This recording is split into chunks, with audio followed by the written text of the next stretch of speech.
Hey internet friends, welcome back to my channel. My name is Lindsay Lijo. Hello, welcome.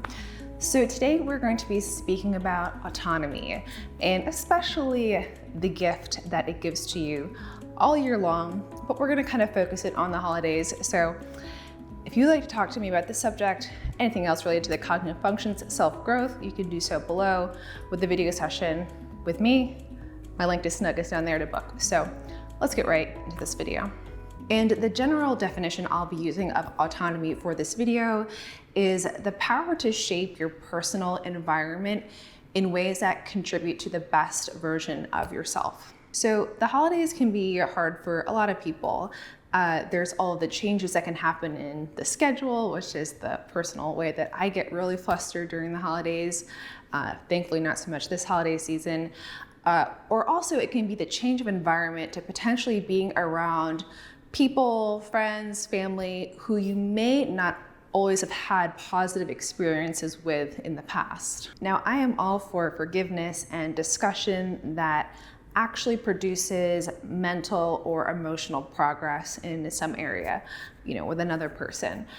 But just as much so, I am for realizing the autonomy that you have as a human and the ways that that can be really critically thought about to progress and to give due diligence to the self in ways that benefit you. And though most of us understand we have this right to self-governance, I feel as though sometimes we hold too tight to these assumed expectations that pair with the holidays. So that being said, here are 5 autonomous questions you can ask yourself this holiday season. Number 1, is this environment physically and emotionally safe for me? And are there any accommodations I can make if it is not?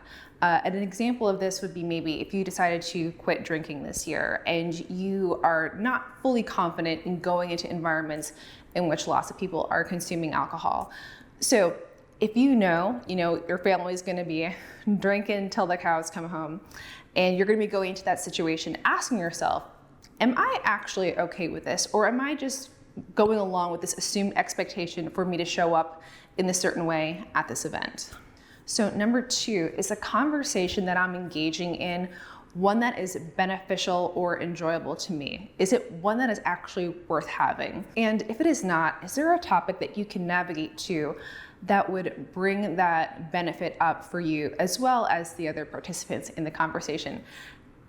Most likely, if you are not gaining specific benefit from a conversation, or if it is really detracting in some way from the energy of the space, you're probably not alone. So you can take that opportunity to potentially, if you want to, shift that topic in a different direction. You have the ability to do that. Number 3, am I watching or listening to things that support a healthy or distressed mindset? This is, again, really paying attention to your environment. Are you bringing yourself into a situation that the things that you're seeing really are going to be unsettling to you at a value level? Are you hearing things that maybe are going to be unsettling to you? And again, I'm all for self-growth. I'm all for pushing yourself if you choose to push yourself. But the question here is really making that determination and not just feeling as if you have to go along with things just because it's an assumed expectation. Number 4, and one of my favorites, do I really want to eat that? This comes down to bodily autonomy. We have the autonomy for our own bodies to actually choose, what we want to consume physically with our mouths.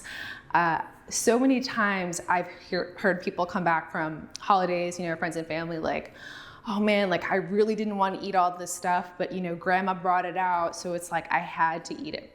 Okay, if you really wanted to and you really chose to eat it because you did want to, great.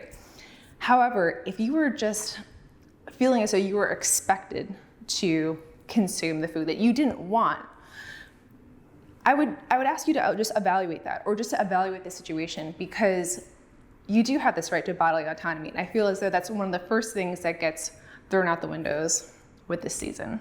And last but certainly not least, number 5, is this how I would like to spend my money?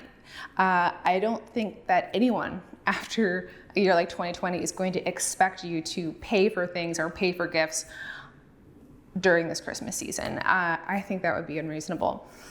But really asking yourself, do I want to spend money in these ways? Or are you just feeling as though you are expected for some sort of reason to fulfill in those ways for other people? So again, you have autonomy to your finances, all these other parts of your life, what you see, what you are taking in with your eyes, what you're listening to, your environment that you surround yourself with, just some questions that you can ask yourself to contribute to hopefully what will be a great year moving forward. And I think it's a great way to start, to really ask yourself where your values are set personally. So I hope you guys enjoyed this video.